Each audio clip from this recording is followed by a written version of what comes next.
Olá, bem-vindos a mais uma conversa nossa aqui. Hoje a gente vai mergulhar numa passagem, olha, super conhecida, mas que sempre gera reflexão, né? Mateus 7, versículos 13 e 14. Aquela das duas portas, dois caminhos? Exatamente. Jesus fala lá, uma porta larga, um caminho espaçoso, e uma porta estreita, um caminho apertado. Um leva à perdição, o outro à vida. Isso. E à primeira vista parece simples, né? Faz o certo que é difícil ou faz o errado que é fácil. Pois é, essa é a leitura mais imediata, talvez. Mas o que será que Jesus realmente queria dizer com isso pra gente, assim, no nosso dia a dia hoje? Vamos tentar desvendar isso um pouco melhor. Vamos sim, porque olha, quando a gente para pensar no contexto maior, isso aí tá dentro do Sermão da Montanha, né? Aquele bloco gigante de ensinamentos de Jesus. Certo, o sermão todo ali. E ali o tom de Jesus é muito de ir além da aparência. Sabe? Ele tá o tempo todo cutucando a religiosidade superficial. Então essa passagem das portas talvez não seja só sobre, sei lá, escolher entre ir pra balada ou ir pra igreja. Entende?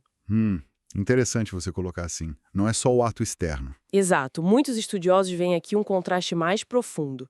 Não só moralidade versus imoralidade, mas som entre uma retidão que é só casca, só para o inglês ver, e uma transformação que acontece de verdade lá no fundo do coração. Tá, isso já começa a complicar um pouquinho minha primeira ideia. Porque, assim, em outro lugar, lá em Mateus 11, Jesus fala algo que parece ir na direção oposta, né?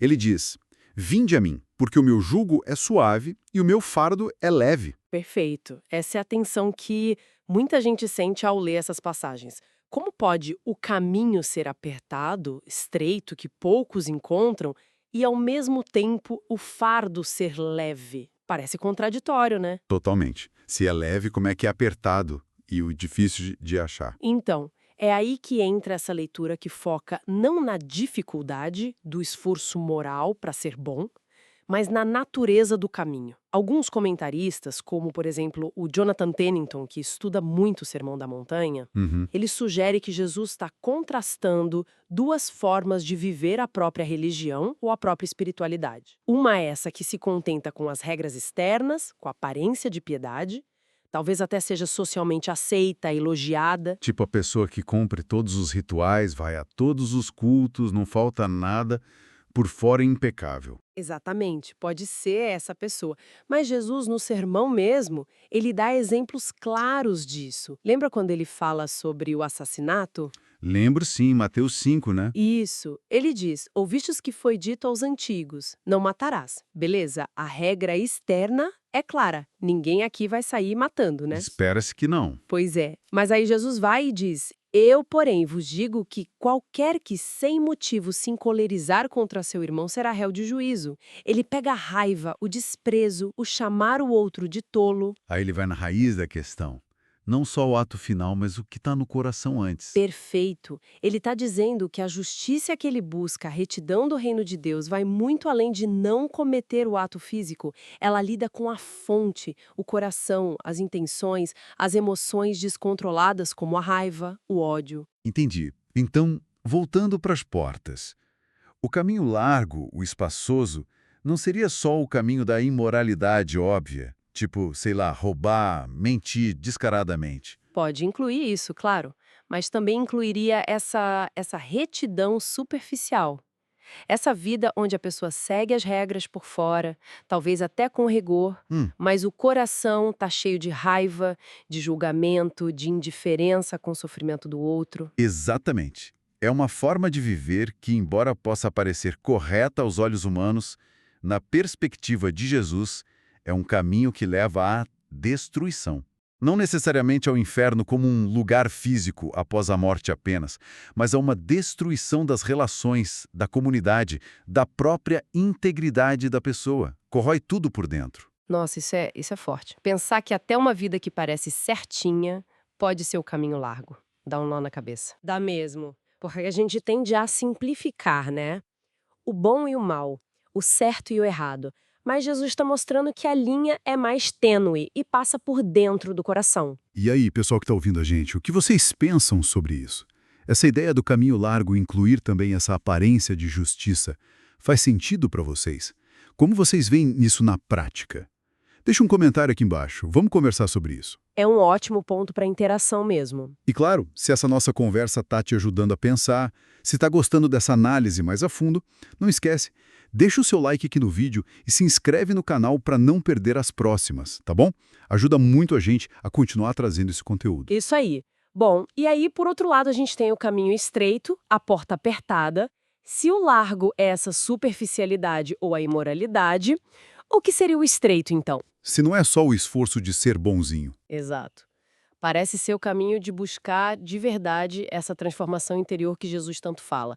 É buscar a sabedoria de Deus intencionalmente, sabe?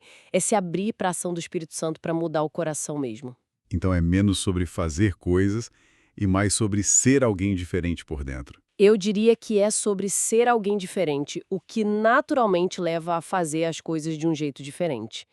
É um caminho que envolve amar de verdade, não só da boca para fora, buscar reconciliação mesmo quando é super difícil, mesmo quando a gente foi ofendido. Nossa, isso exige muito da gente, né?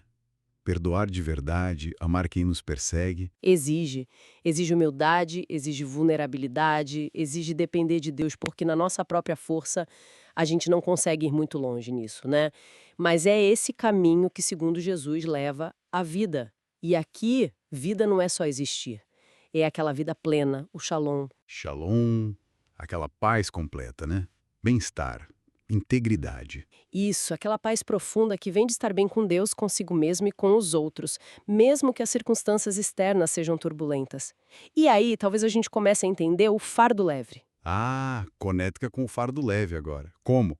O fardo de tentar manter uma aparência de perfeição, de seguir regras por obrigação ao medo, esse sim é pesado. Viver de máscara cansa, né?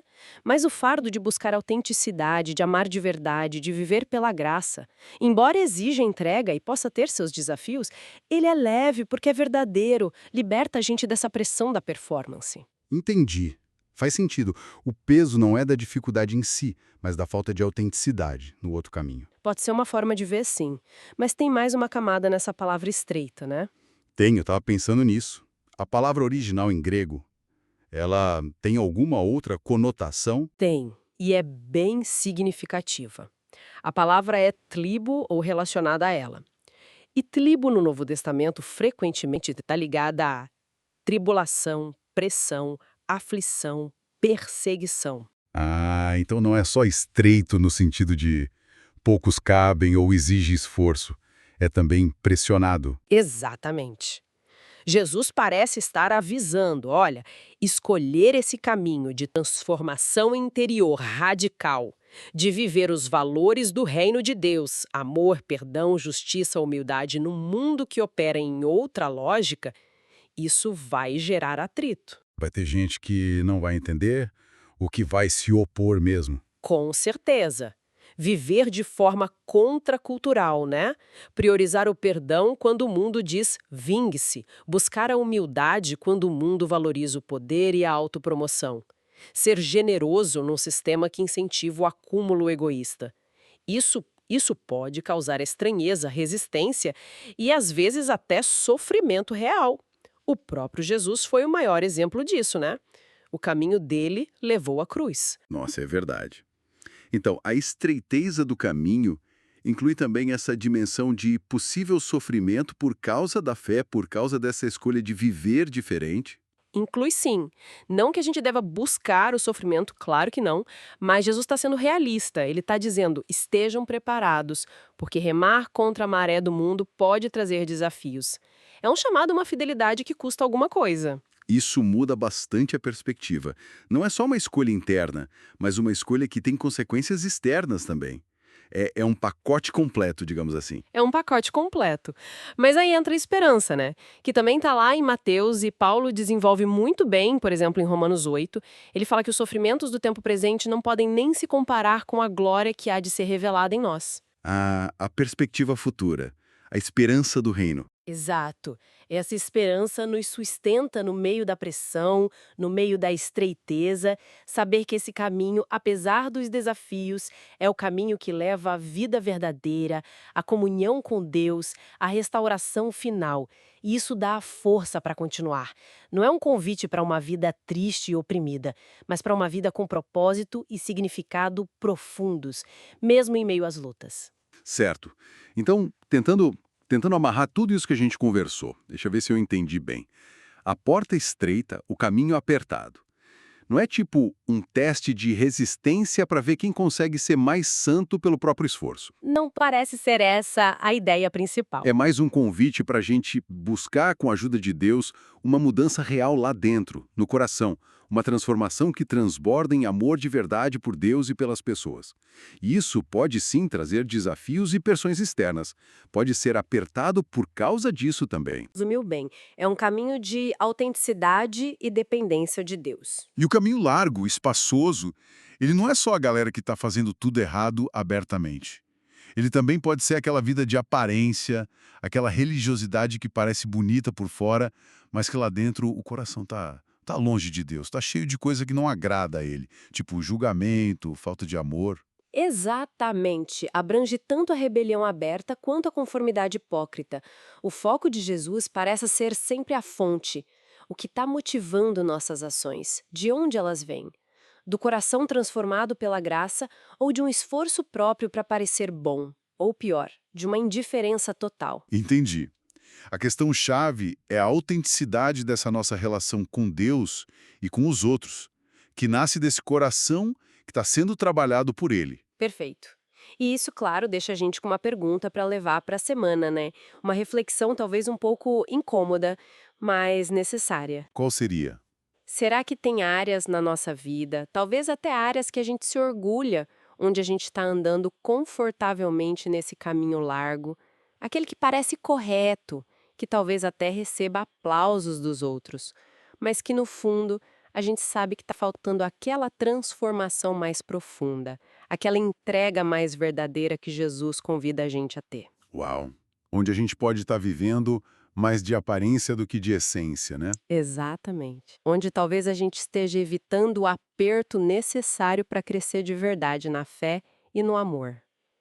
É algo para a gente pensar, orar e pedir para Deus nos mostrar com honestidade. Com certeza. Uma ótima reflexão para a gente terminar essa conversa. Muito obrigado por essa análise tão profunda hoje. Eu que agradeço a oportunidade da gente pensar juntos sobre isso. É sempre bom voltar para essas palavras de Jesus, né? Ela sempre tem algo novo para nos dizer. Sempre. E obrigado a você que nos acompanhou. Esperamos que essa conversa tenha sido útil e inspiradora. Até a próxima.